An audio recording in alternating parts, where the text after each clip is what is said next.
Let us start position vector. आज position vector को बड़े इजी स्टेप्स में समझने की कोशिश करेंगे। मैं सबसे पहले दो परपेंडिकुलर लाइंस ड्रॉ करूंगा इस तरह से, और आप सभी इससे भली भांति परिचित हैं कि ये ग्राफ पेपर, जब आप ग्राफ पेपर में लीनियर इक्वेशंस के ग्राफ प्लॉट करते हो तो आप वहाँ पे इस तरह से रिप्रेजेंटेशन करते हो, X axis and Y axis. मैं यहाँ पे एक नई चीज़ ऐड करूँगा कि क्या कि सपोज करो आपके एक्स एक्सिस में ये सपोज करो ये 1 है और यहाँ पे भी 1 है। सपोज कीजिए अगर मैं बोलता हूँ कि एक्स की पोजीशन जो है वो 1 मीटर तक है और बाई की भी 1 मीटर तक है।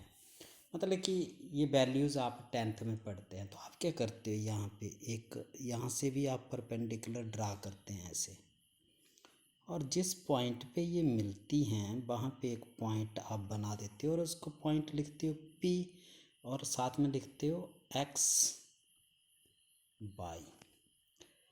मीन्स कि ये जो दो पॉइंट्स हैं आप इसे रिप्रेजेंट करते हो। ये तो पता चल गया कि आप P पॉइंट की जो P पॉइंट है वहाँ पे दो कोऑर्डिनेट यूज़ कर रहे हो, एक x और एक y। इसका मतलब हुआ कि बॉडी जो है वो 0 से लेके 1 ये जो 1 लिखा है मैंने यहाँ पे जो है वो ट्रैवल कर रही है, साइमल्टेनियसली वो y एक्सिस में भी ट्रैवल कर रही है। तो इसको बोलते हैं कि the motion of the body, that is the two coordinates that are required. और ये जो मोशन है that motion is in 2 dimensional motion. जो ये जो है वो 2 डायमेंशनल मोशन होगा। The motion is called 2 dimensional motion because 2 coordinates that are required to specify the position of the body. Body की पोजीशन P पे है। तो मैं क्या करूँगा, अब O पोजीशन से एक स्ट्रेट लाइन जो है वो यहाँ बना दूंगा और ये जो एरो है ऐसे करके रिप्रेजेंट कर दूंगा। तो मेरी जो पोजीशन बन गई टोटली इस तरह से, मैंने ऐसे और ये P पोजीशन है। मैं सिंपली अब ऐसे लिखूँगा।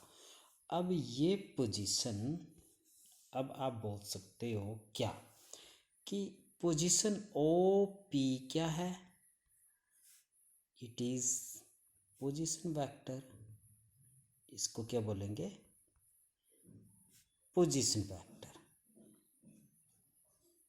अब आपको ये समझ आ गया होगा कि ये पोजीशन वेक्टर है यहाँ से O से लेके P तक। तो मैं क्या बोलूँगा, मैं बोल सकता हूँ कि position vector may be defined as, it is the vector which is drawn, it is a vector which is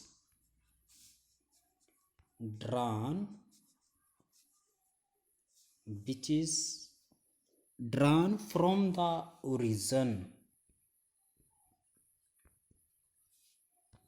from the origin to the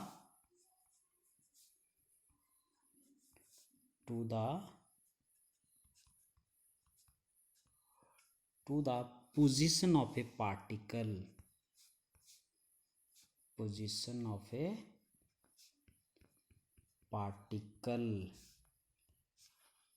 of a particle in a plane, in a plane भी लिख दो, या in plane is called position vector, is called position vector।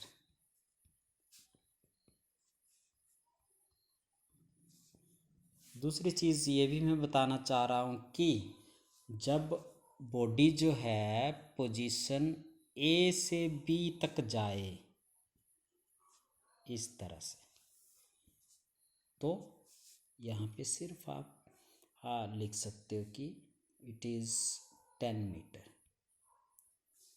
तो ये it is a straight line. और motion कौन सा होगा? One dimensional motion. और यही चीज़ यहाँ पे ऐसे हो गई, बॉडी की पोजीशन यहाँ पे आ गई, तो 2 कोऑर्डिनेट्स एक्स की जगह अब क्या हो गया, इस तरफ जैसे ये 10 मीटर जा रही है, सपोज कीजिए यहाँ पे 10 है, तो बाई डायरेक्शन में भी जा रही है, तो ये ठीक है। तो इस तरह से ये क्या बन गया, ये बन गया कि मैंने क्या बोला अभी, the position vector, it is the vector, ये एक वेक्टर है, O P is a vector. मैंने क्या बोला, ओ पी क्या है, पोजीशन है, O P is a vector. फिर क्या कर रहा है, which is drawn from the origin O to the position of a particle और body in a plane. In a plane कौन सी है, point P, is called position vector. तो ये बड़ा इजी स्टेप्स में मैंने आपको ये समझा दिया। और मैं प्लेन की बात कर रहा हूँ, 2 कोऑर्डिनेट्स हैं, 2 डायमेंशनल मोशन है। आप 3 तरह के मोशन पढ़ते हो, 1 dimensional motion, 2 dimensional motion, 3 dimensional motion. 1 dimensional motion में स्ट्रेट लाइन आता है। 2 डायमेंशनल में जो यहाँ पे हम कर रहे हैं, जैसे ओ पी वाली पोजीशन है, it is the position vector, O P is a position vector drawn from O to P, that is known as position vector. It is the 2 dimensional motion, plane बोलते हैं इसको। और जहाँ पे 3 coordinates